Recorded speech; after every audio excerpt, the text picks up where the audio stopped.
finally escaped the watchful gaze of your keepers, have we? Don't react. You'll only draw attention to yourself. Just carry on as you are and listen. After you left with the Garlean lad, Lucia bade a few of us scouts follow you at a discreet distance. We observed you being led into the station, but decided against venturing inside. When you emerged sometime later, and we saw that the twins were sporting Magitech collars, it was clear what had taken place. Now, as quietly as you can, tell me everything.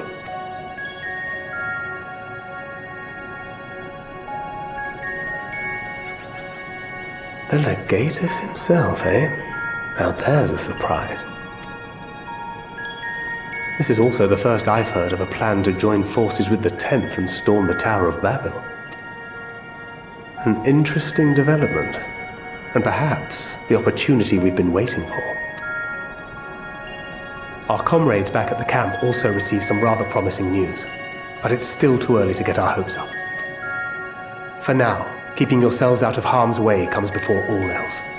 Whatever demands the Garleans make, indulge them. With luck, this will all be over soon. Until then.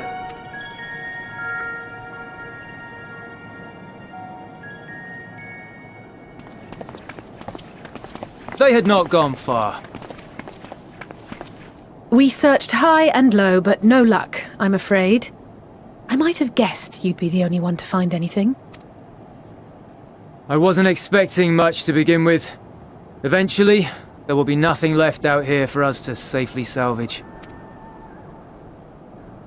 For now, this will have to suffice. We should return to the station.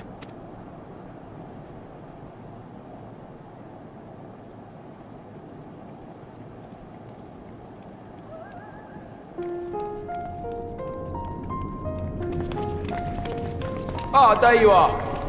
Heard you'd gone hunting for ceruleum above ground. Brought back a king's ransom? Hardly.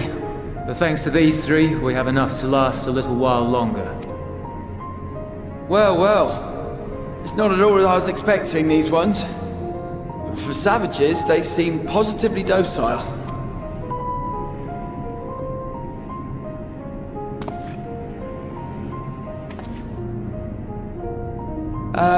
It's a poor attempt at humor. In all honesty, I'm grateful for your efforts. But even with another night of warmth, there are those among us who may not live to see the morrow. I trust your expedition was fruitful. Lord Quintus!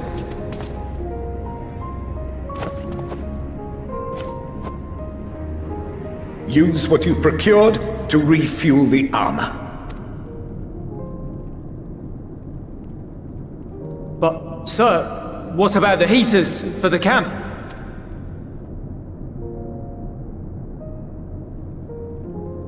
The time for action is upon us.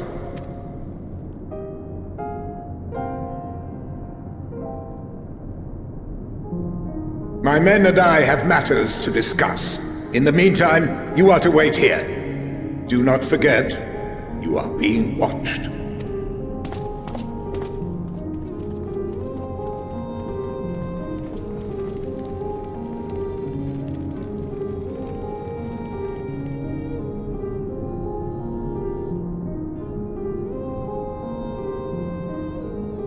The time for action. What did he mean by that? I can only speculate. Clearly something requiring their Magitech, given what we just heard.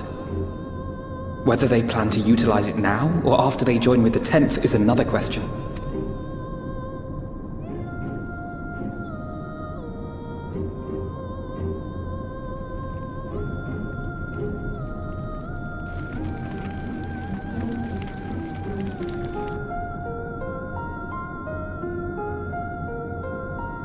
Will they ever escape this cold? Return to and reclaim the idyllic spaces of which Eula spoke?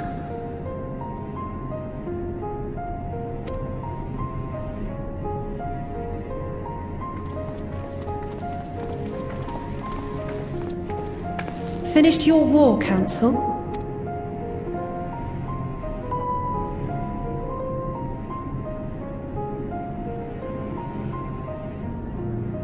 Alphino and Alizé are to stay here, as our prisoners.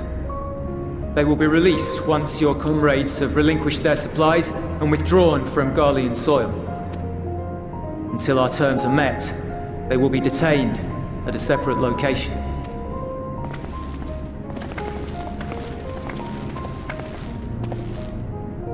After everything we've said and done, this is how you treat us.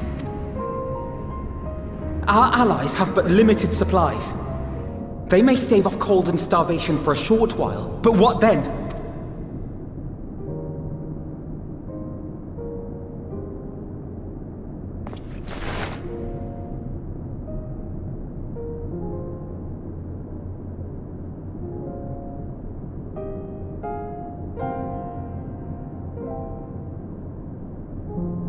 For now, keeping yourselves out of harm's way comes before all else.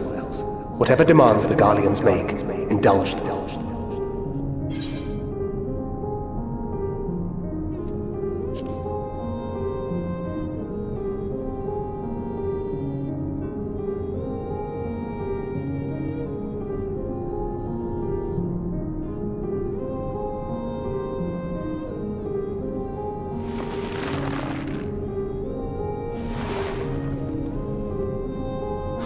Get them out of here.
This is my home.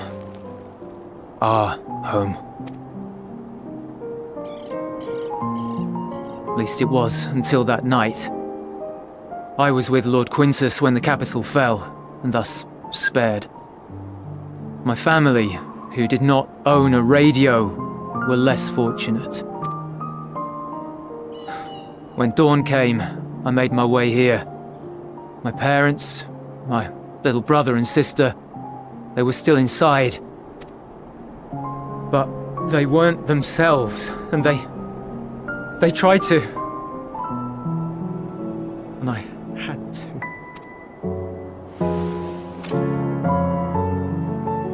I'd promised to take them away from the capital that very morning, to somewhere safe, to hide until the fighting stopped.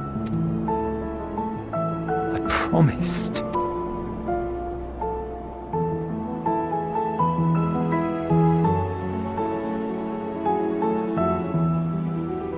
Garlean flag bears a chain, the bonds between our countrymen.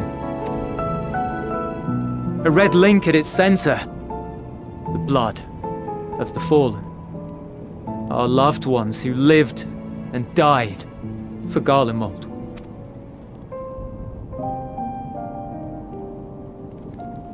But if she too fell, who would be left to remember them and their sacrifice? What enduring proof would there be that they were ever here? If we had turned to your gods, would they have saved us?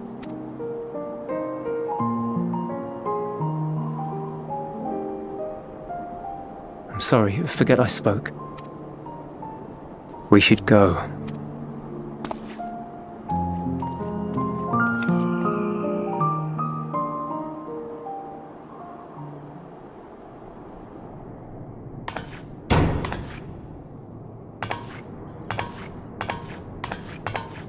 It's no use. Believe me, I do not enjoy being here any more than you. But she wanted us to play along, so that is what we will do.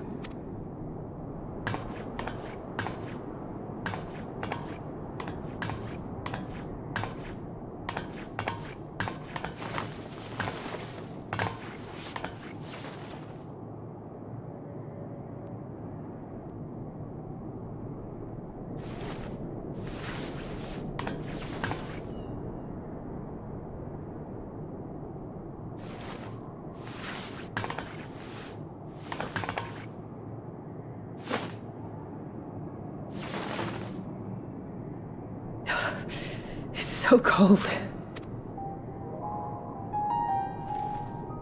Painfully so. Unbearably. I've been thinking about what Quintus said. About why no one would accept Garlean rule. Irreconcilable differences. When coexistence isn't an option, only conquest remains. Varys at Gimlet said much the same. Only by uniting the world beneath a single standard would we rid ourselves of the Ascians. United as one people, one race cleansed of imperfections, a cold and unforgiving vision. And when we fail to live up to their standards, what place is there for us in their world? But the truly sad, truly frustrating thing is how damnably similar it all is to the lofty ideals of Father and the Forum. Non-intervention. Always non-intervention. Protect our knowledge and our people, and to hells with the rest of you. And yet, I can see how it happened. Varys and Father looked to their elders for guidance and took their virtues as their own.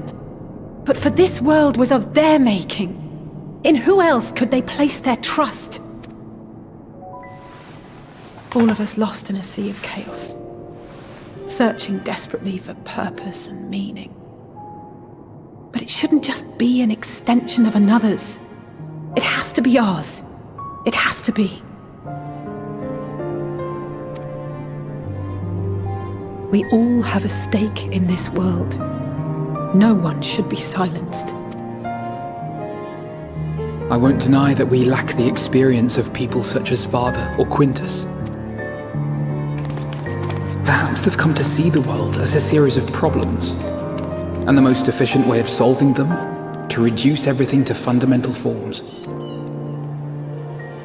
A stone is a stone, a cloud, a flower, no more than that.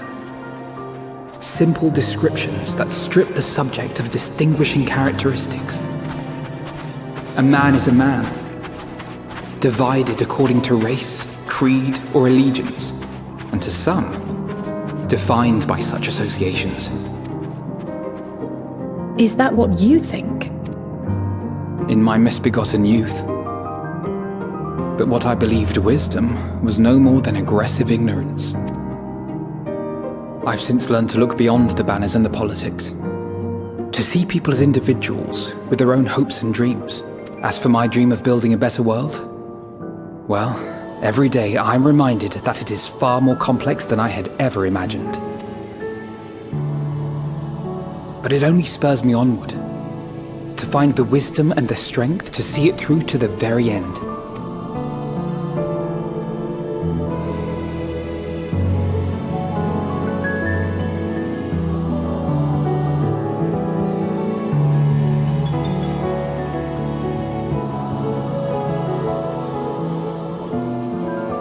All of our supplies and an immediate withdrawal.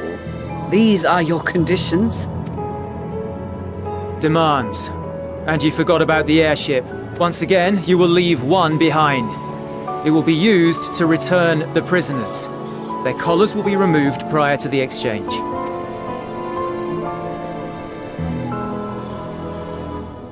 So in the end, not even Father's expertly worded rhetoric could deter you from your chosen course. Huh? Not that I thought for a moment that it would. I've no love for violence, of course, but ours is a cause worth fighting for. I just wish he'd realize it too. Sometimes the only way to protect the ones you love is to take a stand, to refuse to suffer in silence. I want you to know I share your conviction. Whether it be on the battlefield or in the debating chamber, I won't back down. I guess what I'm saying is...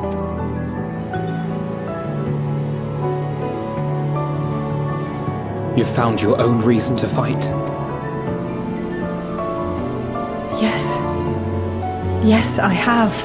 God's willing, there will come a day when we can finally lay down our arms, and there will be peace.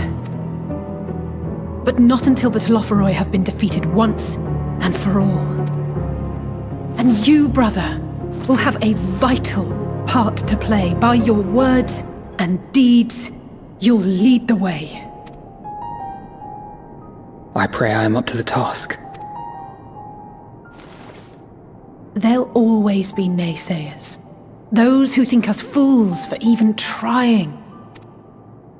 It's easy for learned elites to criticize earnest efforts and assert their moral superiority, all without offering alternatives. Not that their sophistry has ever wounded you. So stubborn and strong. Stronger than you even know. Don't ever change, you hear me? If you stumble, I'll be there to catch you. Or give you a thick ear. Maybe both, for good measure.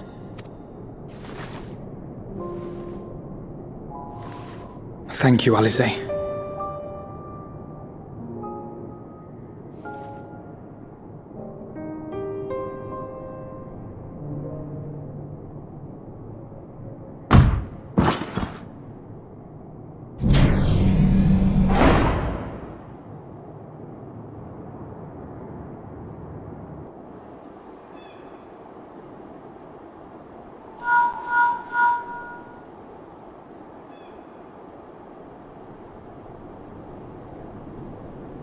The scouts have secured Alize and Alphino. Their collars were removed without complication as well.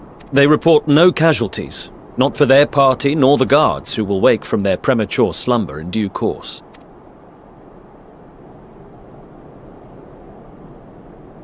It would appear the situation has changed. I propose new terms. We have information that will be of great interest to Lord Quintus, and I wish to speak with him in person.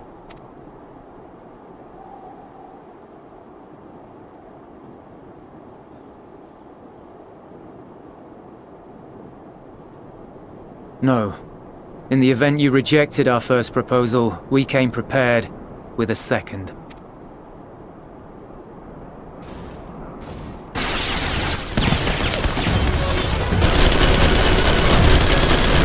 Ambush!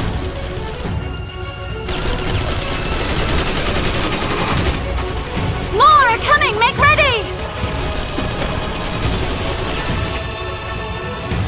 We, the loyal soldiers of the First Legion, proud servants of Garlemald, of the fallen Emperor Varys, shall safeguard these lands from the barbarian hordes until our countrymen return!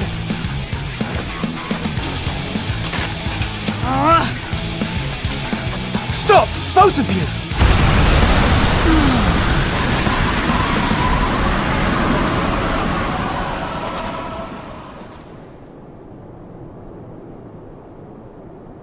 This child may be the worst emissary I have ever seen.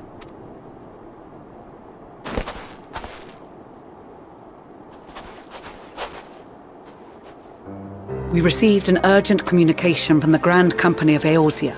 Envoys from the Imperial Army, led by members of the 10th Legion, came to Alamigo and requested an audience.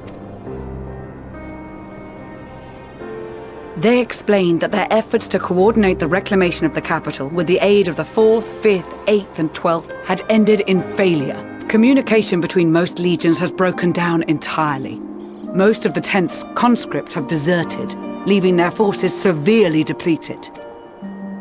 That is why, unable to continue the fight on their own, they and their allies turned to the Grand Company of Eorzea for aid. Lies! Every word! It is the truth, and I have not finished. The 10th has requested that we deliver a message to Lord Quintus. Have the ill stand down. You have been listening, my lord? What are your orders?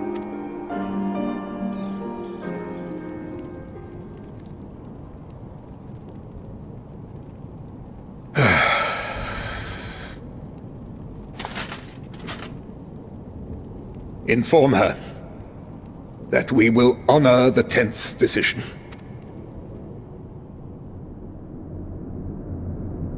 Bereft of hope, and now dignity.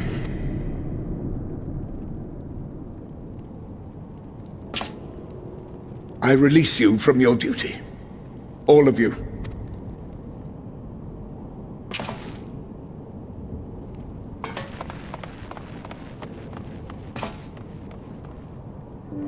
I take solace, your radiance, in the knowledge you are not here to witness our debasement. 'Twas a grand, glorious dream we shared. Of a world united, of peace and prosperity.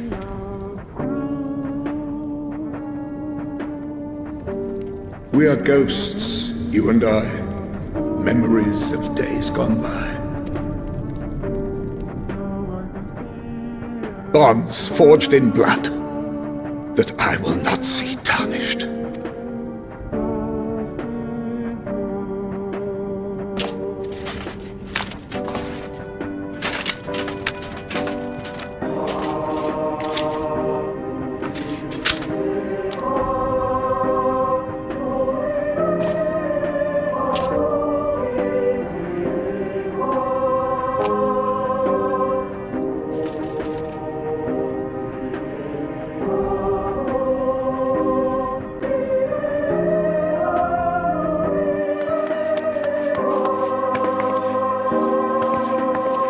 Quickly! We have to reach the station before it's too late. If there is still a chance that Quintus will agree to a truce, we must take it. I just hope we get there before he and his men do something rash.